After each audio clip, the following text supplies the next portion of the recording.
Hello citizens of East Bridgewater, West Bridgewater, and Brockton. My name is Paul Beckner and I'm seeking your support in becoming your next state representative in the 10th Plymouth District. This is an incredible point in our nation's history. If you are like me, an average American, struggling with everyday bills, wondering if we will ever erase our mounds of debt while still impressing upon our kids the importance of a college education, however, the ridiculously high cost of colleges and universities makes it almost prohibitive and foolhardy for them to attend. So we ask ourselves, will it ever get better? How can it get better? Higher education should not be just for the privileged few, but for all Americans. Nobody should be mired in debt for furthering their education. Is it any wonder that America is ranked 16th in the world when it comes to educating our children? The average American is getting crushed by our government and their slanted legislative policies. Handing out our tax dollars to every Tom, Dick, and Harry at our expense has to stop. Property taxes and taxes in general have been rising for many years, while earnings and disposable income for average Americans has been declining. This is the formula for disaster, and we are seeing this taking place with bankruptcies, repossessions, and foreclosures at a pace that has never been witnessed before in this country. The widening gap between those that have and those that don't have made the so-called middle class all but obsolete. It's now the debt class of society.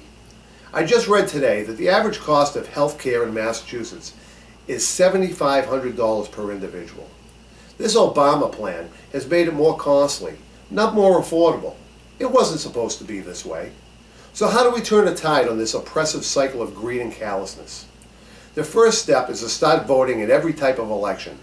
When 11% of the population in a city the size of Brockton bothers to vote, that means that 89% are letting that 11% dictate their future to them.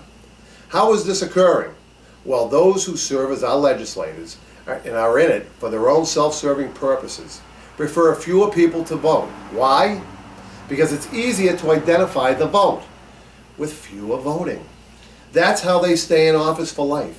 And that's how they get their hand-picked candidates in office to follow them. Things would be a lot different if 89% were to vote.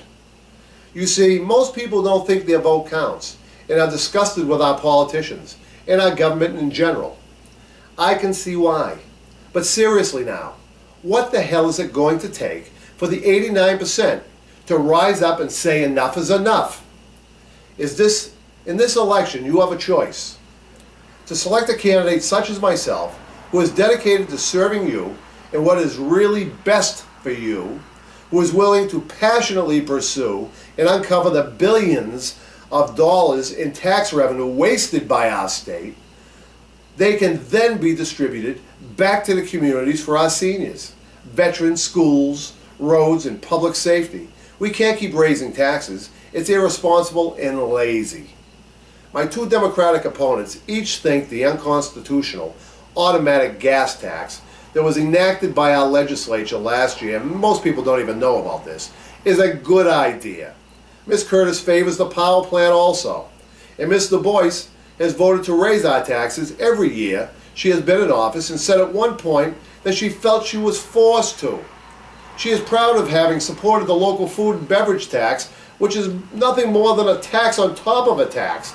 A double tax, and the money's going to the Brockton Rocks, not to fix our roads the way it's supposed to.